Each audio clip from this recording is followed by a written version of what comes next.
Kia ora koutou katoa. E te mana whenua o nai tauhai huriri, tēnā koutou, e nā ahorangi, e nā pukenga, e nā hoama, tēnā koutou katoa. Nau mai, haere mai, ki te kura umanga, tēnā koutou katoa. So my name is Laura Meriloto, and I'm head of Department of Economics and Finance. And in my mihi, I acknowledged Nai Tuha Huriri, the local hapu of Nai Tahu, and mana whenua of this area, of this land where we are at the moment.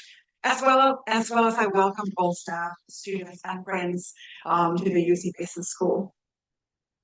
And also on behalf of the Department of Economics and Finance and UC Business School, it's just my great pleasure to welcome you to this 2026 Condliffe Memorial Lecture. And this is, I say now, one of our premier events of the year, because we also have the prize giving, which is like, so we have two premier events of the year, quite different in nature. This is our premier academic event of the year. So before we start, I would like to just do a few housekeeping matters. If you need the toilet, you just exit those doors. If you need to go all the way to the end of this floor, to the other side, so go towards the lifts, keep on going around, and you'll finally find them. In the very unlikely case of some kind of a emergency, please follow the instructions of Andrea, she's event coordinator, or me. And essentially, you know, if we need to evacuate, we're going to evacuate through those doors. I mean, we can evacuate that way as well, I suppose, depending on kind of what's going on. The emergency exits are actually just behind us. So the stairways go down, and the collection point is just on that side of the building. This Condliffe Memorial Lecture was established in 2005 to honor John Bell Condliffe, who became the first professor of economics at what was then called Canterbury University College in 1921, so over 100 years ago. With only a couple of interruptions, one being 2020, one being actually last year with no actual good reason why. We have had this event annually since 2005. So when you do the maths, you work out this is actually the 20th annual or 20th Condliffe Memorial Lecture. So a milestone worth celebrating on its own. So the purpose of this lecture is to bring leading economists to Canterbury to present their recent work and discuss its relevance to the wider business community and policy community. And this lecture is jointly hosted by our department as well as UC Business School. Just lovely to see so many students, you know, back there in particular, and staff and alumni and friends of the university here tonight. And now it's my pleasure to introduce tonight's speaker. He was concerned when he saw the length of my introduction if I'm going to give him any time to speak. But so we might go a little bit over because I'm stealing his time. So Julian Wright, Professor Julian Wright is the Go-Pay Suite Professor in the Department of Economics at the National University of Singapore in the US. He holds a PhD in economics from Stanford University, and his research focuses on competition, regulation, and strategy, especially in multi-sided platforms, with particular interest in online marketplaces, app stores, booking platforms, real estate platforms, ride-hailing services, payment systems, and data and artificial intelligence. And he's published incredibly widely in all top journals you can even think of, such as American Economic Review, Economic Journal, Journal of the European Economic Association, Management Science, Quarterly Journal of Economics, the RAND Journal of Economics, and the Review of Economic Studies. And he's a co-editor of the RAND Journal of Economics. When I first graduated, that's where I was going to publish my work. Reality was a little bit different. It didn't quite work. Julian's work on multi-sided platforms, data and artificial intelligence is widely cited, not just by academics, but by policymakers as well. And he's presented his research to central banks, competition authorities, OECD, the World Economic Forum, and then major economic conferences. And also, I think what's really exciting is that he's provided expert advice to major international companies such as Facebook, MasterCard, and Visa, and was retained by Epic Games quite recently to provide independent expert testimony in its successful Australian competition law proceedings against Apple. So he's the man who's taken down Apple. So he's also a member of Singapore Competition Appeal Board, a senior consultant of Economic Partners, not Economic Partners, and has been recognized in the Who's Who Legal for competition economists, now called Lexology Index. So he's been there since 2011, so quite some time. And I've left the best part until last. Julian is actually local, Christchurch local, born and raised here in Christchurch. However, having lived in Singapore for more than 2 decades, I think this, being from here probably doesn't really prepare him for this cold weather he's been experiencing recently. Also, an alumni of our university, so he completed BSc honors in economics with first class honors in 1990 before he went on to complete his PhD at Stanford. He also began his academic career here at the University of Canterbury, and we were having a bit of an argument, was it in this building or not? It was in this building, and this is because Robin's historical mind reminded me of that. Not only that, well, I'll get to that later. So we never quite overlapped. I've been here since 2000, and Julian had left just before I got here. But my claim to fame is that I inherited his office. But the downside is it was thoroughly cleaned before I moved in, but none of the greatness forever. So there's no doubt that Julian is one of the fastest leading economists in his field in the world. But he's also one of the nicest people I know, and one of the best academics I know in terms of, who can communicate complex ideas in a way that non-experts can understand them.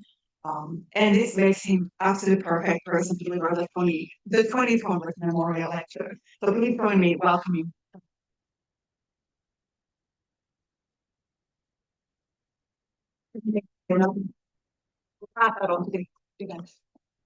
Well, thank you, Laura. That was really a very warm and probably the longest introduction I've ever had. And also the best. So thank you very much. And it's a great pleasure to be here back home. And thank you for the invitation. I was last visiting the department in 2010 when I thought it was in a different place, different building. Turns out it's the same place, but it's obviously been changed.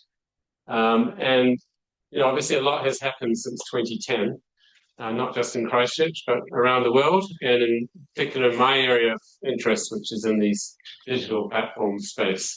I was working on MasterCard and Visa and payment platform issues around 2000. So sort of got into that area quite early. By around 2010, things were really starting to take off, and we had the rise of Uber and the iPhone and the App Store, and Twitter and Instagram and so on and so forth. So the whole area of these platforms really took off around that time, I would say. And now here we are, 2026, and particularly when I started working on this topic of AI, generative AI, we could say this is really taking off. So I want to show you a few slides to convince you that it is really taking off. This is ChatGPT. OpenAI reports weekly numbers, so I had to estimate monthly numbers to make it comparable in terms of users. But if you look at some of the other platforms which we think were very fast growing, like Facebook, Instagram, WhatsApp, and Twitter, you can see them on these colored lines here. And the blue line at the top is the growth of ChatGPT in terms of users, and you can just see that phenomenal growth. I was interested in these platforms from competition point of view in particular, and one of the things that happened after 2010 was really we saw the consolidation or the dominance of some of these big platforms. And in terms of their markets, there was often sort of a winner, or maybe one or two winners that dominated. And the economics behind that, so a large part of that had to do with what we call network effects.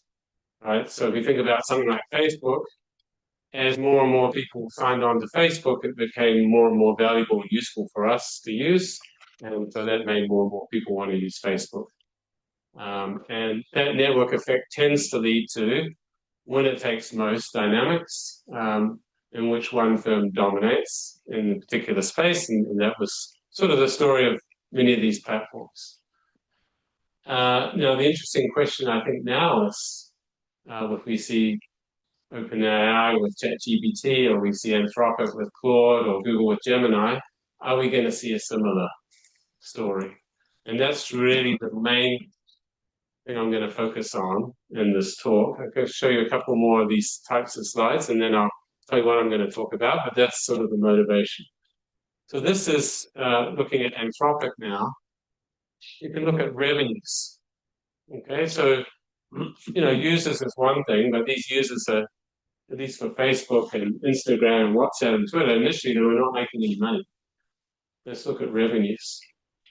We look at Google, Facebook, and Uber, three very fast-growing tech firms.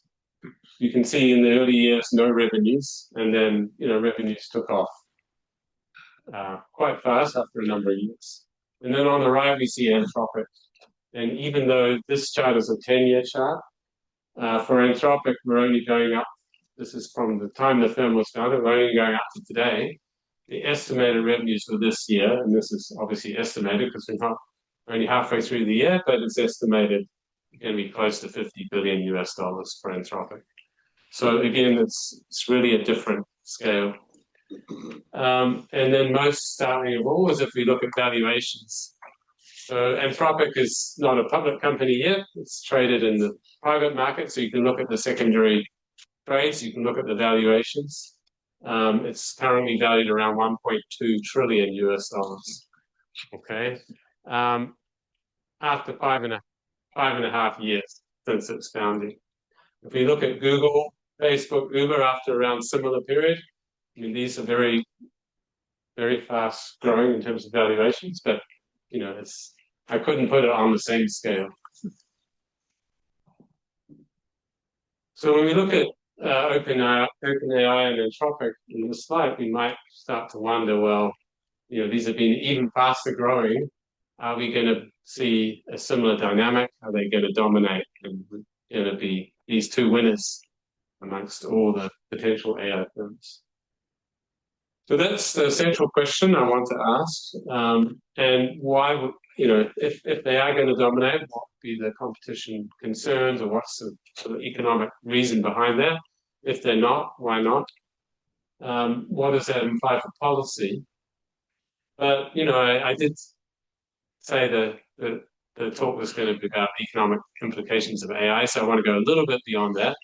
I want to talk about some implications for competition in non-AI sectors, and then if we have time, although it's not my expertise, just to give a few of my own thoughts about implications outside of just competition issues, and I propose just to talk briefly about maybe the labor market and education. Obviously, this AI is going to have implications for every part of the economy, and we don't have time to go through all of those. And then there's lots of other implications of AI, which I'm not going to talk about in terms of safety and whether it's going to kill us all and so on and so forth. So I'm going to be pretty focused on the competition aspects and a little bit at the end on some other economic implications. Okay, so this topic is 2 years ago, July 2024, I gave a talk at a conference on competition policy in Crete, which is an annual conference, and it was on this topic. So, a lot has changed in 2 years. Things have grown very quickly. But this talk and this paper, which is open, so anyone can access this paper, it's open access, which was based on that talk 2 years ago, is basically trying to answer that question. How are things likely to unfold with AI in terms of competition in the AI sector and implications for other sectors? So I think, a lot of the economic logic that went into that and what I'm going to talk about today, hopefully much of it still stands up, because, obviously in 2 years a lot can change and you make these predictions and it can turn out to be horribly wrong. So far, I think it's holding up, but, after this lecture, probably everything's going to change. So let's see. So just to make sure everyone's on the same level, let's go through quickly just what is this AI, what are the core AI services that I'm talking about? And I'm going to focus most of the talk down here, but just to explain, there's actually many layers when we talk about AI. So I guess you're all familiar with using ChatGPT. Okay, that's what I would call an AI application. And that application is built on top of what we call a foundation model. So OpenAI is the company that builds the foundation model, the GPT model, which ChatGPT is an application of, okay, a large language model. Now, to build one of those models, they need a huge amount of data. So they need to get access to data. Much of that data is public data, but there's also private data that they get access to. So there are data sources or data providers that they need. And they need a large amount of compute. So they need to use cloud services. They need to use compute that's in data centers. So they need to buy that, right? And if it's OpenAI, they have a relationship with Microsoft. So they would typically, or in the past, they were using Microsoft Azure's cloud. That's the compute that they use and the data that they use to train the model. Once they have the model trained, then they can offer the application to you. Okay, but to run the cloud, they have this big data center. We need a whole lot of chips brought together. Thousands of very powerful AI chips, GPUs.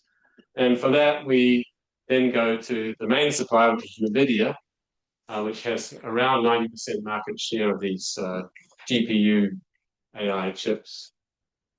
But potentially, if they are, so it's Google Cloud, then Google may be designing some of its own chips. Okay, but otherwise, if it's Microsoft, probably they bought most of those chips from NVIDIA. So they design and sell the chips, but they don't manufacture them. So to manufacture them, they need to go one level up to the manufacturer, to the foundry, which produces the chips. And TSMC has about 90% market share in the manufacturing.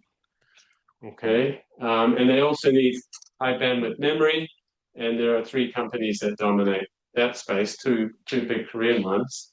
Now, many of these companies have become, on the growth of AI, have become trillion-dollar companies. So, obviously we know, I already mentioned Anthropic and OpenAI's valuation is close to that. We have Google, Amazon, Microsoft, Meta, Apple, and so on. But NVIDIA, which is the most valuable company in the world right now, you have TSMC, Samsung, SK Hynix, Micron. These are all incredibly valuable companies. So one thing to note about this AI vertical stack is that at several of the layers, we have very large firms operating.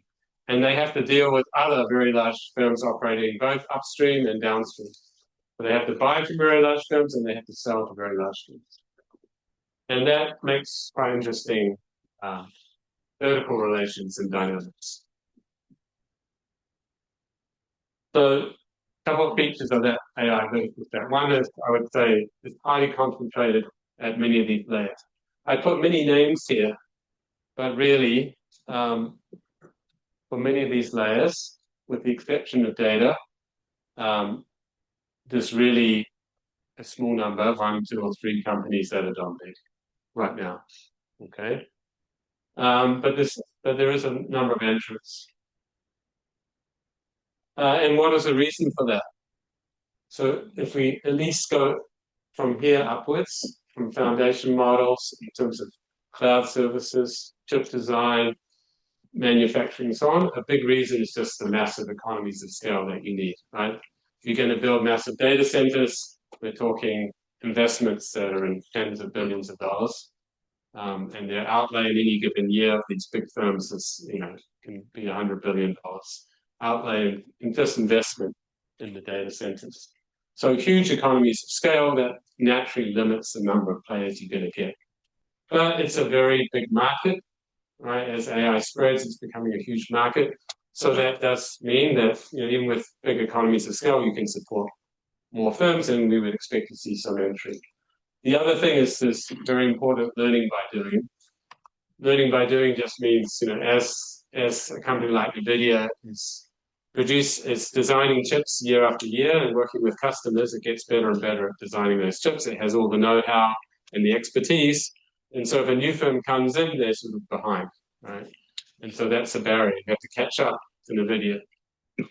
And so that learning by doing is another reason why we might expect limited competition. Now, there are some countervailing factors why I think there will be increased competition over time, and or why this limited competition is not necessarily as big a concern as we might have in some, if we think about those digital platforms. So we just think about a company like NVIDIA, it's very big. It has this massive market share for designing chips, but it has to buy its inputs from also massive, powerful companies, and it has to sell its chips. Also, its largest customers are all massive, multi-trillion dollar companies. And so in terms of being able to exploit its market position, it's somewhat limited, right? If it tries to charge too much, these companies start to produce their own, design their own chips, which they've done. And furthermore, if it tries to charge too much, or even if it doesn't, preemptively, these companies and these companies, they want to see competition at that layer. Right? If you're selling to NVIDIA or you're buying from NVIDIA, you don't like to just be reliant on one company. So you want to support entry into the firms that are above NVIDIA and the firms that are below, both of those layers. And that's what we see. So we see increasing own supply. We see entry by large players at different levels. Okay. And we see that right across the stack. So NVIDIA is getting into designing models. They've just released an open model. OpenAI is getting into designing chips. They did a relationship with Broadcom to design chips. Everyone's getting into every other layer because no one wants to be dependent on what's going to happen at some other layer. And that tends to increase, because they're all big players, the number of firms that enter and the amount of competition. We also have startups that are, coming in with completely different technologies. So I'm somewhat optimistic, cautiously optimistic, and that's what we said in our paper about competition in some of these other layers. So it's not going to end up in monopoly or winner takes most. Okay, but I haven't talked much about what's happening down here, which is, I think, the more interesting part. So let's talk about foundation models. As I mentioned, we have Anthropic and we have OpenAI, Google and Gemini, so it seems quite concentrated. But there are a lot of other names here, right, that are all building foundation models. Not sure how many you've heard of. Meta built the Llama model, X, which is also now part of SpaceX, built Grok model. There's a bunch of Chinese models, Kimi, DeepSeek, and so on, that have entered. Mistral is a French model. So we see, as I said, NVIDIA's come in with their own model. So we see a lot of firms there.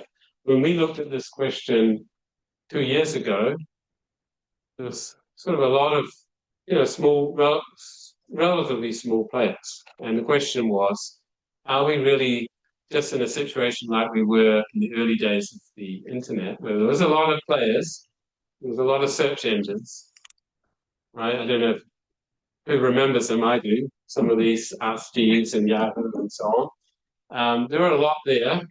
Google came along, wasn't the first entrant, had a better product, and it wiped everyone else out. Okay. Now, what's special about Google is Google has something like a network effect, which is what we call a data network effect. Okay. And that, I'll talk about what that is in a moment. And we can ask a similar question. are we in this situation today where we see a lot of different models, but in the end, there's just going to be one winner because maybe there's a data network effect underlying these models.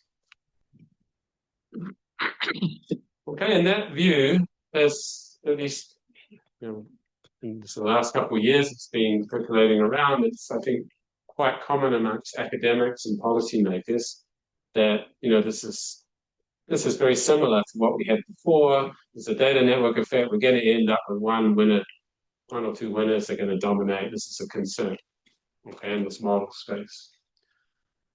On the other hand, venture capitalists and practitioners, they long said these data network effects are overstated and weak, and not the same kind of barrier to entry as they were for the platforms. So let me tell you what I'm talking about with these data network effects or data feedback loop.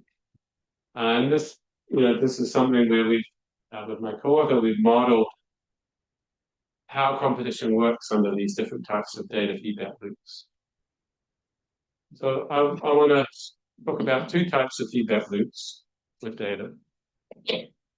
On the left, we have what we call cross-user learning. Okay, and so this would be an example like Google Maps, where the more people install Google Maps when they drive, the more data Google has on what the road conditions are in terms of, how long it takes to get from A to B and what's the best route to take. And therefore, the better predictions it can give you when you use Google Maps to tell you which route to take and how long it's going to take you to get there. And of course, when it has better predictions, when its maps work better, more people want to use it. And more people use it, more accurate traffic predictions, the better it gets, and so on. And Google Maps has this cross-user feedback loop in the sense that, when lots of people use it, it's a better product, and that keeps everyone using it. And it's very hard, even for companies like Apple, to, they had to do a big effort to try and compete in that space. And so that's similar to a network effect, right? The more people use Facebook, the better the Facebook is as a product. Similarly here, the more people use Google Maps, the better it is as a product. But it works through the data. The other type of data feedback loop is what we call within user learning. So that's where the more you use the product, the better it gets for you. Okay, so you can think about a smart device. So a very simple example will be a smart thermostat, and you adjust it based on your own preference of the temperature, and it learns automatically how to adjust the temperature throughout the day or throughout the year based on your preferences. And once you've used that, you might not want to switch to an alternative because then it has to relearn everything. And so that creates, rather than a network effect, that creates a kind of a lock-in. Because once you've been using it for a while, there's a switching cost for moving to an alternative, and you sort of become locked in. So there's these two types of data feedback loops. They both are valuable for companies. They both protect against competition, but they work in different ways. And of course, the best is when you have both together. Okay, and many recommender engines would be examples which rely on both. So the thing about Google Search is it has a pretty strong cross-user learning, and it has some within user learning as well. So what's the data feedback loop for Google Search? Well, the more people put in their queries and they get their list of blue links and they click on something, Google gets to see what they click on in terms of the results that show them. It gets to see how long they spend at that result, whether they come back and click on something else, or whether they stay there. And so it pretty quickly learns for this type of query, what's the best search result. Okay? And for similar queries, it can show a similar set of results. And that's a very powerful cross-user learning feedback loop that Google had, which I think is one of the main reasons why it was able to sort of have that mode and that dominance, protected from competition through the network effect. Also has some within user learning. If it gets to know what type of search results you're interested in based on what you click on. Okay, I tend to click on more, economic, academic results within a set of results. I click on stuff that's relevant to the location I'm in. If I just go on Bing as a new user and I do the same query, I tend to get results that are not as personalized. Okay, so I don't want to switch across. So, there's these two arguments about whether data feedback loop is there, whether these data network effects are strong. And there's two different views. I think the reality is nuanced, right? There are examples like Google Search and Google Maps where the data feedback loop is strong and provides those firms a strong competitive advantage. There are other examples where the firms have plenty of data. Fitbit, is a sort of smart device that has plenty of data on you and all your biometrics and so on, and it makes recommendations, but the feedback loop is not very good, right? Because it doesn't really get a good signal of whether you did the action that it recommended and whether that had the positive effect that it's supposed to have. So really, we need to look case by case. What is the data? What's the nature of the data? What's the nature of the feedback signal? And that's what we're going to ask in terms of these AI products, right? These AI models. What is the feedback loop? What's the type of data they use? Are we going to get a strong data feedback loop? So one reason why feedback loops can be weak, as I mentioned with Fitbit, the signal might not be very good. And also in some applications, it can take a long time to get the feedback. So if you're doing investment, if you're doing venture investment, you have to wait 10 years to find out whether it's good investment or not. Sometimes it's not good because unlike the blue links, which people naturally click on to get the results, you have to ask people to get the feedback. You have to go out and ask them, and that's what we see with something like ChatGPT, right? To get the feedback about whether their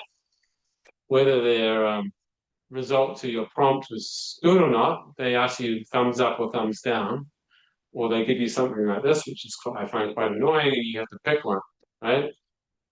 Well, many people are not going to bother with those things, so you get a lot of sample selection issues that makes the feedback not so useful. So again, it's not the same quality of feedback as you get where, as part of using the product, you have to choose something, and that gives the feedback that makes the product better, like with Google Search. On top of that, there's an issue around whether the data is really proprietary, or even if it is proprietary, whether it's really unique. So there's a lot of cases where products have lots of data. So I'm thinking here of Grammarly, right? Grammarly was a nice product, had quite a good data feedback loop. When people using it, they get to choose which, whether they accept the grammar or they go and change it. Has a lot of data on users using Grammarly, but the data is not really very unique, right? It's just grammar data, and there's plenty of sources of good grammar, right, in good books, and that's what you can train an AI model, right? There's lots and lots of books, and it can learn grammar. So if you look at Grammarly's stock price, after it actually held up quite well, and then in the last year it's fallen away. And they've tried to introduce all kinds of AI into their product, but really the problem is the data is just not that unique. And there's lots of cases like that. So radiology is another good example where you can apply AI, right? You have lots of images, you have associated radiologist reports, you can train a model to write those reports based on images. There's lots of startups that have done that. They claim that their data is unique and special, and this company, the startup, had exclusively signed up thousands of hospitals that got all this data. But really, radiology data, unless you sign up, the vast majority of hospitals in the world, there's a big source of radiology reports and images that are available at other hospitals. And more or less, it's the same kind of data. So it's not that unique, and not surprisingly, there's dozens of competing firms in this space right now still. And then there's a question of whether how much data do you need, Like in that radiology example, the reason why you can still get competition is because you can still train a pretty good model if you get 10% of the world's supply of radiology reports, or maybe even 1% of the world's supply. You don't need all the data to get a good model. It's a bit different from Google search. Google search, this vast majority of people's searches are unique in edge cases. So you really do need a very vast set of searches and results to train a good model. Okay, so the answer to the question, is history going to repeat? Are we going to end up with one model because of this powerful data feedback loops? I think you can guess my answer based on looking at the sort of these issues around the data and the feedback signal, which I think is quite limited, and the fact a lot of the data is not unique, is I don't think so. Right?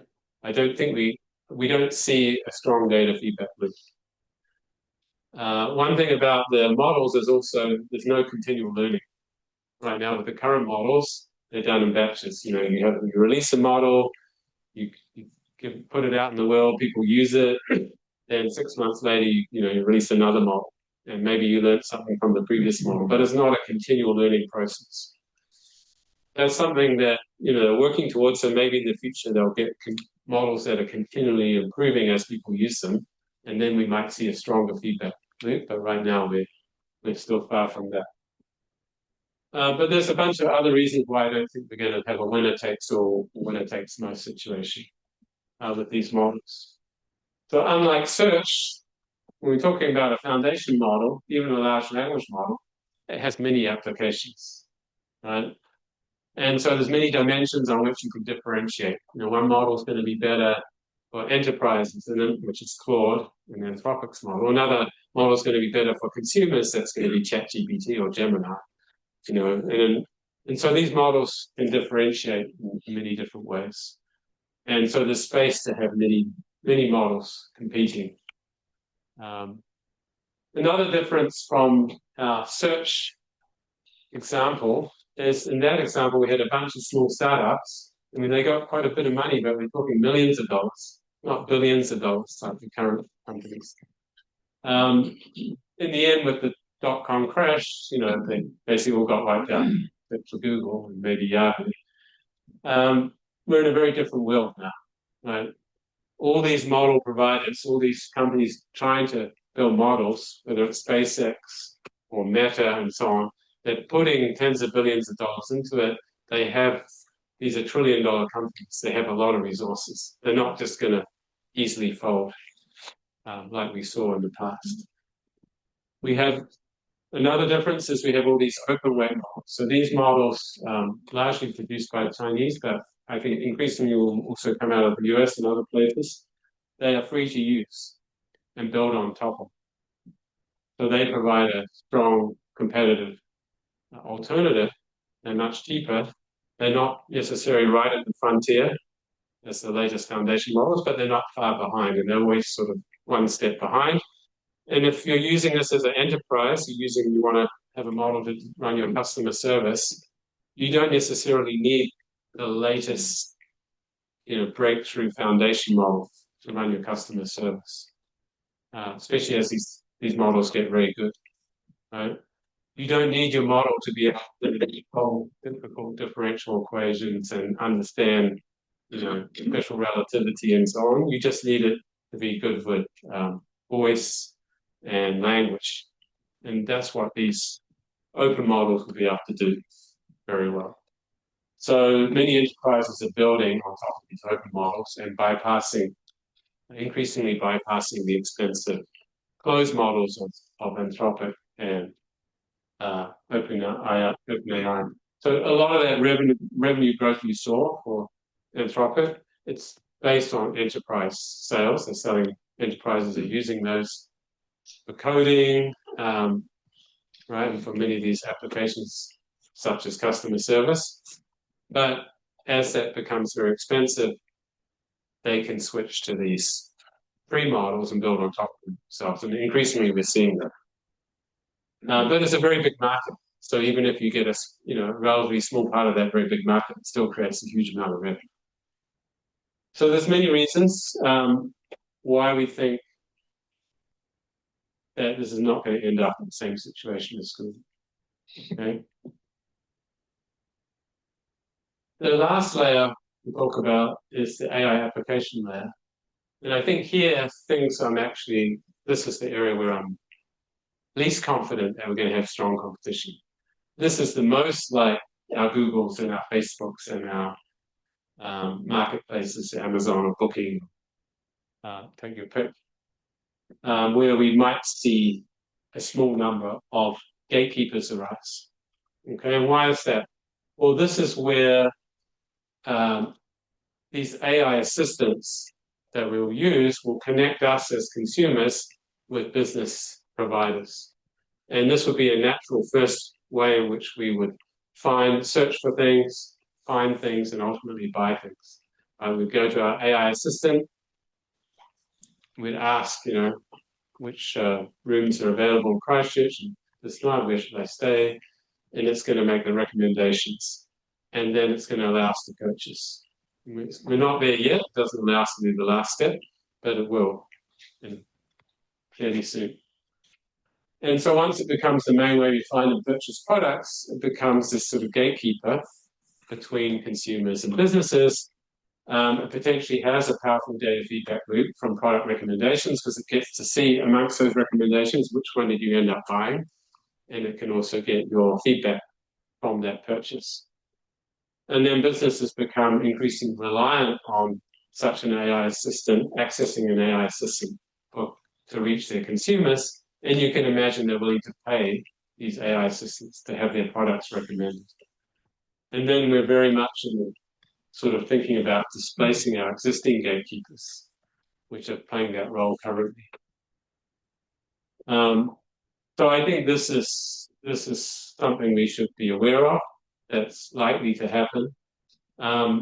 One wrinkle in the story is we have other gatekeepers which run operating systems like Apple with the iPhone, which will want to control which AI assistant you are using, particularly wants you to be using its AI assistant, even though Siri so far has been pretty terrible, but there's always hope. And their plan would be that Siri will have access to all the apps, will have access to the operating system level technology that it needs to be able to give you, be able to deliver this kind of service. And so the risk then is that actually Apple or Google with Android is the one that becomes the gatekeeper, and they push their own AI assistant.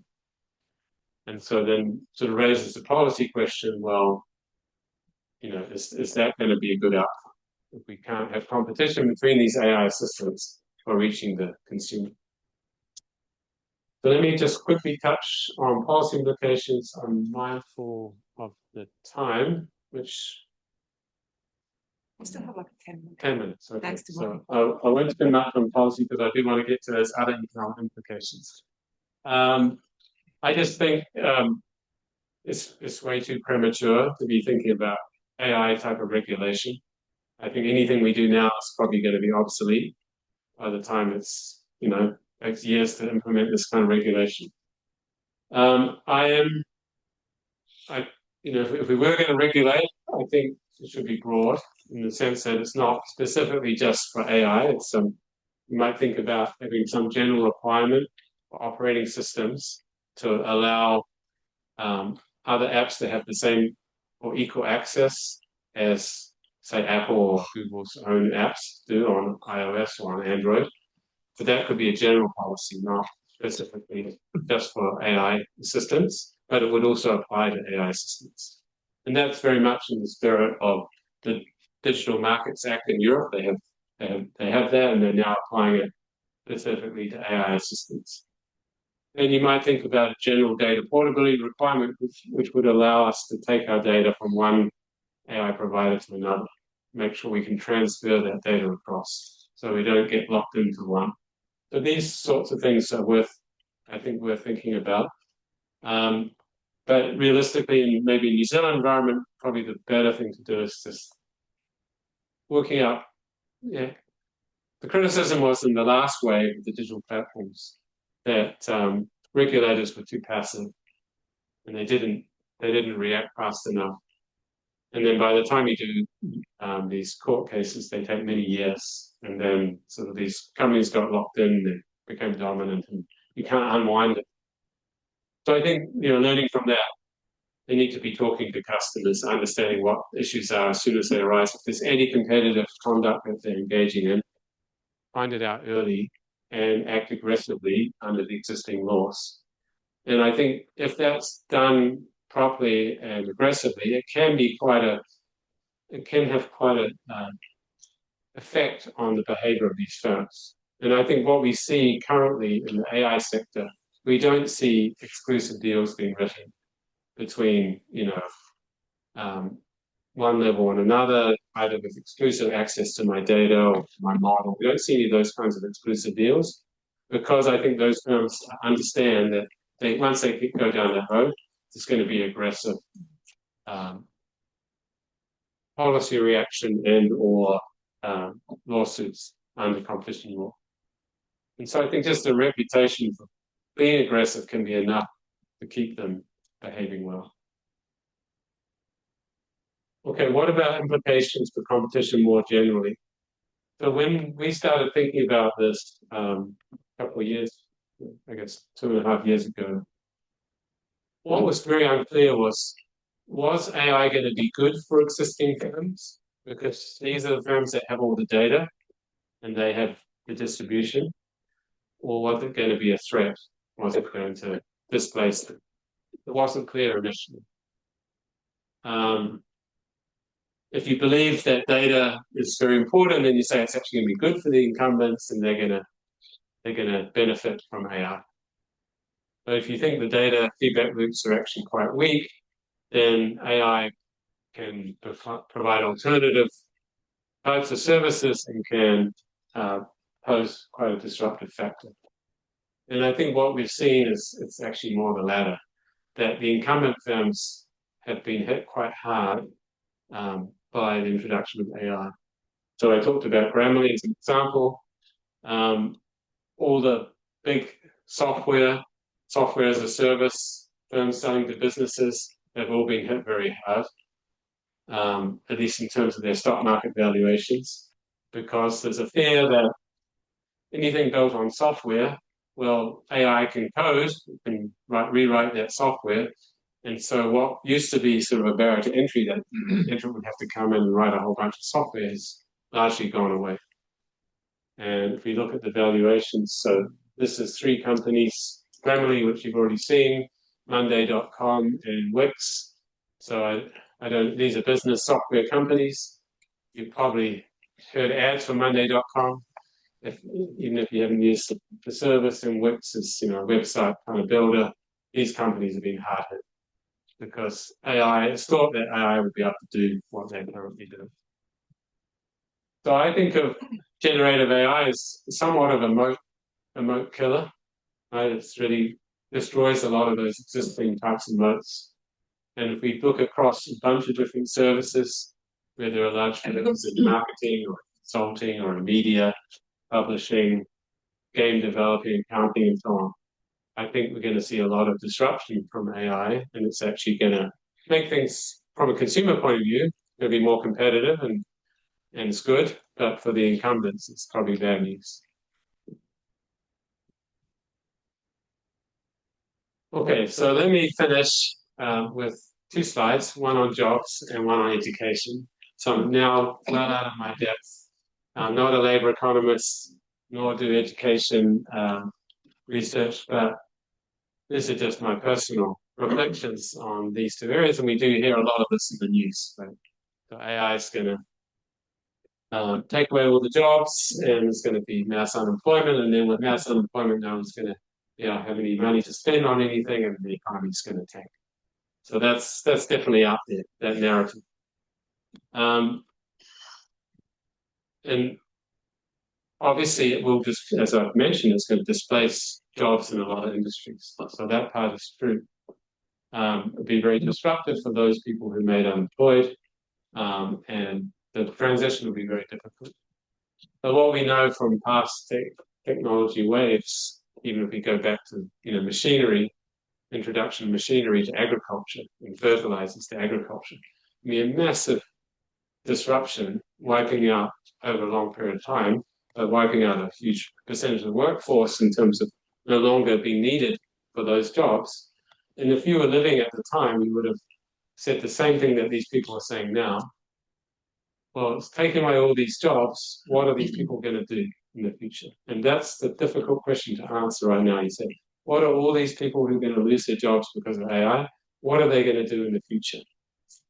And we don't have good answers for that. But what we know is in the past, there were always jobs created. Same thing with the internet. Right? There are lots of sectors which the internet disrupted. If you're working as a travel agent or bookstores and so on, a lot of people lost their jobs. But now we know internet created all kinds of new types of jobs, all kinds of online creators and influencers and so on, which we never could think about before the internet. And the same thing's true here. AI will create all kinds of new jobs. We just can't imagine what they are yet. So that part I'm not worried about. If we want to think about what kind of jobs it's going to create, it's difficult to think exactly what, but I would say anything that is human-centric is likely to be where we're going to move, right? You can leverage AI and provide something that's human-centric, then I think that's going to take off. And that's true even if AI can outperform humans, right? So you think about the game of chess. AI is much better than us at chess. But do people still play chess? Yes. Do people watch people playing chess? Yes. In fact, it's become more popular than ever. Even though AI is much better. No one watches two AI competing in chess. So, I think people want to see humans perform. They want human services. So these human-centric services will become more and more important. And obviously, we can use AI. We're thinking about retraining, and we can do that in ways that are much more efficient than we've done before because AI can be much more personalized to the situations. Okay, and then I want to talk about education. So that's closer to home here at the university. And it's really a double-edged sword because on the one hand, AI can be very helpful. It can give you very personalized, high-quality tutoring. You can learn, I think, a lot with AI, right, if you want to. But, students, many of them, they just want to get results, and AI is a shortcut. And it's very easy, even as a researcher, with the recent very powerful AI tools, to just take the shortcut and use AI to solve the problem. And then you don't really need to think anymore. And so there's a real worry that it's going to take away students' independent thinking skills. And then we have to think about, well, how do we redesign our teaching in this world? And I think one thing that's very important is thinking about assessment. And this is close to home because, it's something that I have to do and I've been pushing my department to do. Some people use the calculator analogy. They say, well, it's just like when calculators came out now, instead of spending a lot of time learning, multiplication, division, long division, we can do higher, more interesting things and just use the calculator. But I don't think that actually holds here anymore. Because what we're talking about is artificial intelligence. And that intelligence can be at human levels or above human levels. And I can assure you that any question you can give in a test for an undergraduate student, the very latest AI is going to very likely be able to do a perfect job in answering, especially in the more mathematical, more quantitative subjects. So I'll give you this example from Brown University. This was in the news recently. I know the professor. He teaches a course in social choice theory, welfare economics. It's an advanced undergraduate course. Professor Roberto Serrano at Brown. And I think last year they had a shooting at Brown University. I don't know if it's in the news. And so previously he'd always given his midterm and his final exams in the classroom. But because of the shooting, some students worry about coming to class, so he allowed them to take home for the midterm. So they took home for the midterm. The results from the midterm are on the right here, in orange, okay?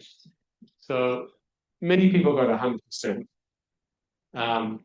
The average score was 96. Okay, previously it was around 70%, 60, 70%. So he thought something's very off, right? So he announced that the final is no longer going to be take home, it's going to be in-class exam. Well, then 18 students dropped the course immediately. 9 who remained enrolled didn't turn up to the final. And the rest that turned up to the final have their results plotted here against their original midterm results. Okay. 3 of them got 0 for the final. And one of them probably was probably using AI, or at least was as good as AI. So you can see, if you don't change your assessment, if you allow take-home assignments, and just make them harder, it's not going to work. So I think that's one thing we need to think about. The last thing I'll close on is I think teaching is a good example of a human-centric activity that will remain in the classroom. Students, I think, do appreciate that human-centric skill. And so at least, even if our jobs as researchers get replaced by AI, we can still teach in the classroom. Thank you.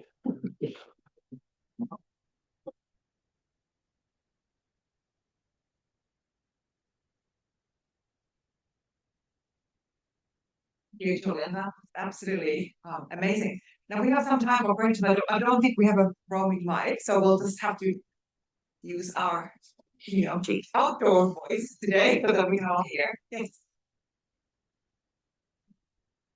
Yeah, there's a question about international competition. It's kind of an imbalance between the democratic country and undemocratic country. Someone told me that there was one undemocratic country used the government subsidizing and unethical competition, and ruled out New Zealand's shoe factory. We used to have a shoe factory, but their product is very cheaper, and driven our make our shoe factory bankrupt, and then they raise up the price, but there's no competition at all. No more competition. It's gone. And of course, there was also the unethical competition, like a copyright theft during the past decades, which is why there was a trade war. Now they can use the distillation, like Kimi did on Anthropic. So if democratic countries spend like trillions of dollars to develop a model, they can just use like 1/10 the price, but achieve like a similar performance. What's the impact of economic impact on that?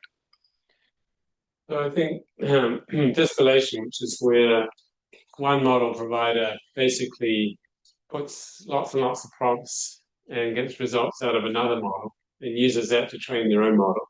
So they're basically free riding on the work of existing models is a common problem, and I don't think it's unique to, well, you say non-democratic countries, but I guess here we're talking mainly about China and the US. So I don't think it's unique to Chinese companies. Other companies would have tried that. I mean, everyone's trying to get an advantage. And after all, there's original models. So if you think about ChatGPT, they were training on YouTube data. It's found out that they're not supposed to be. So everyone's sort of was doing it to try and get to the frontier. Now that they're at the frontier, I think obviously they're going to do a lot of things to protect their models from being stolen or distilled from these rivals, and we've seen that already. Anthropic is closing down that kind of distillation. They can detect when users, so-called enterprise users, are actually using a model to train their own model.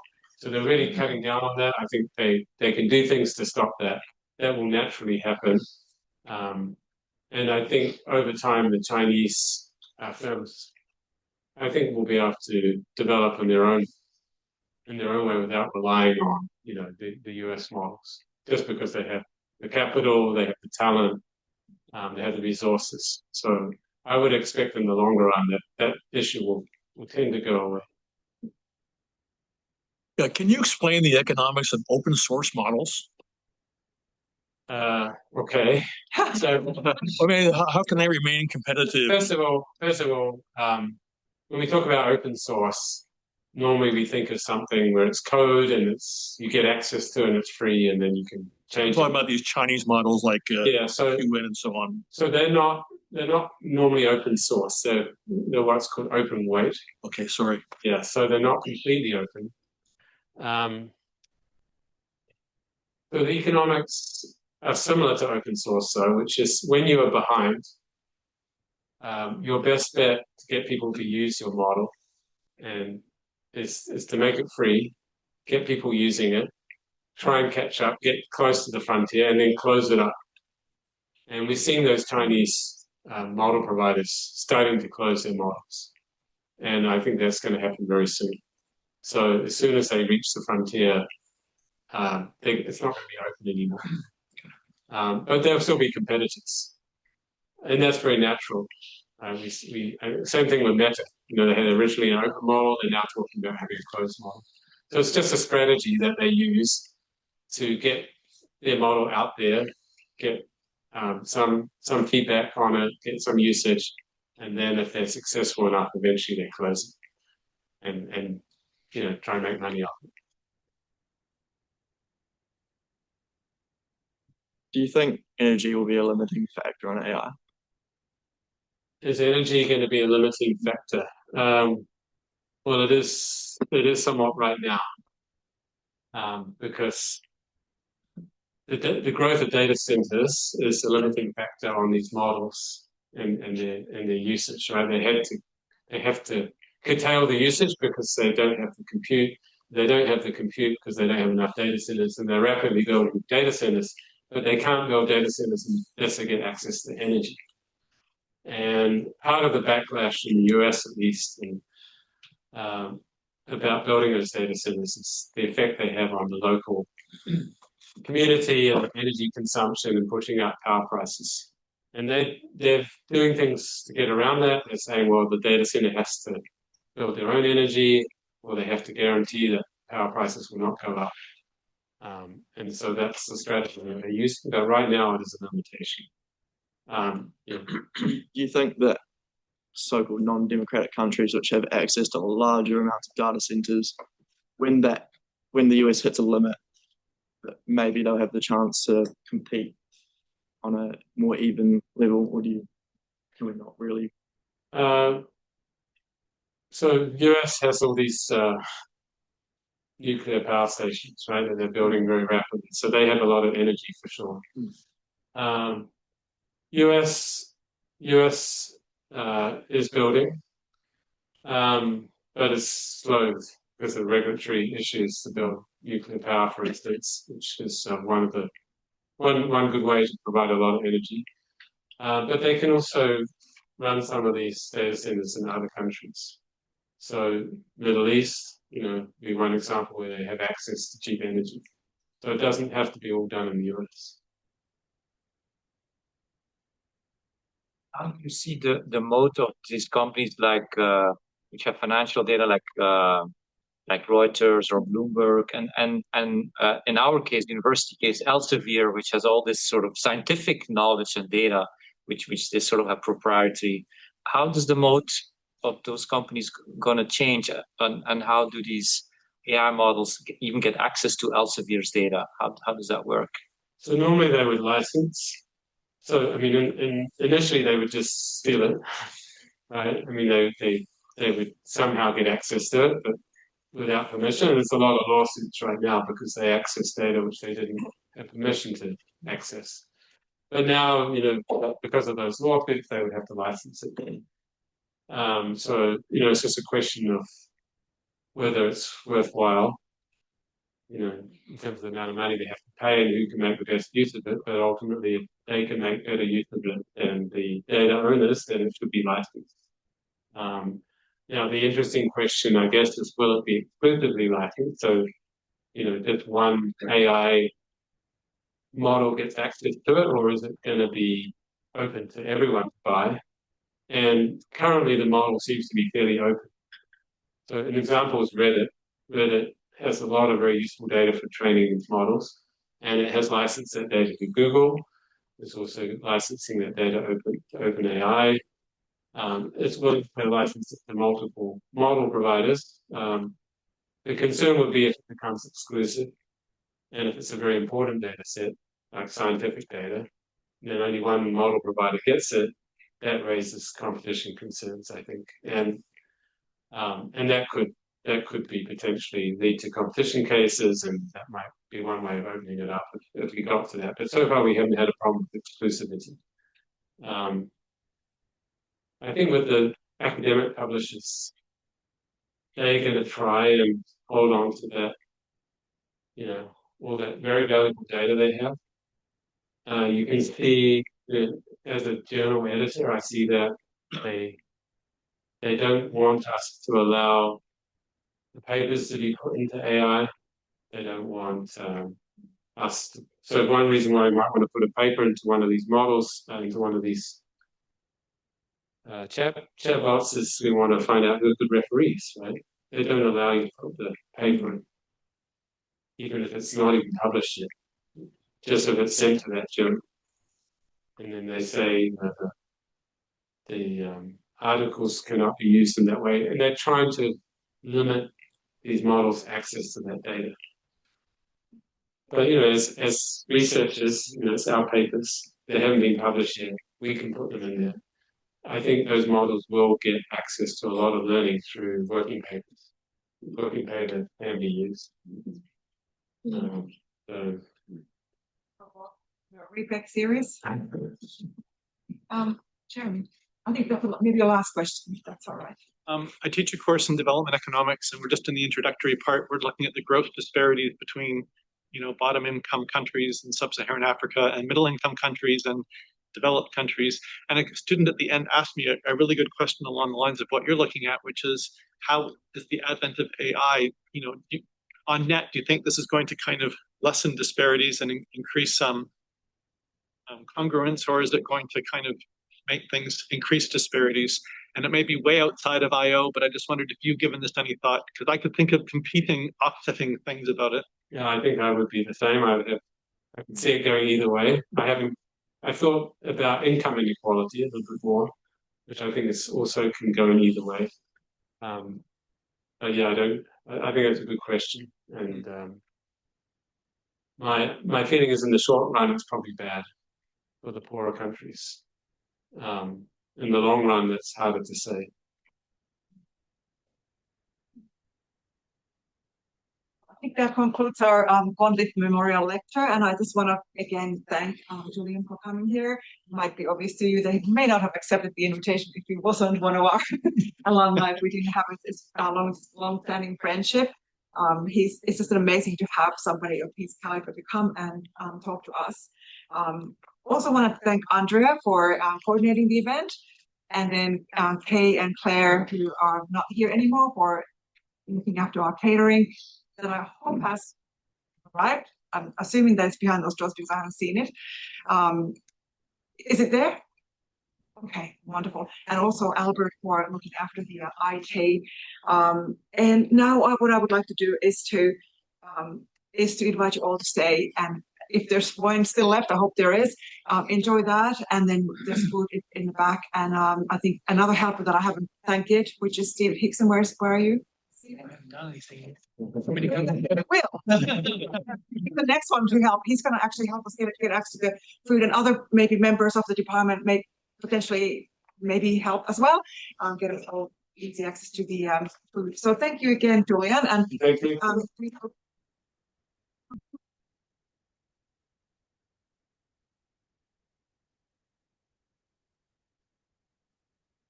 enjoy some food and networking. I look forward to the 2027 quiz.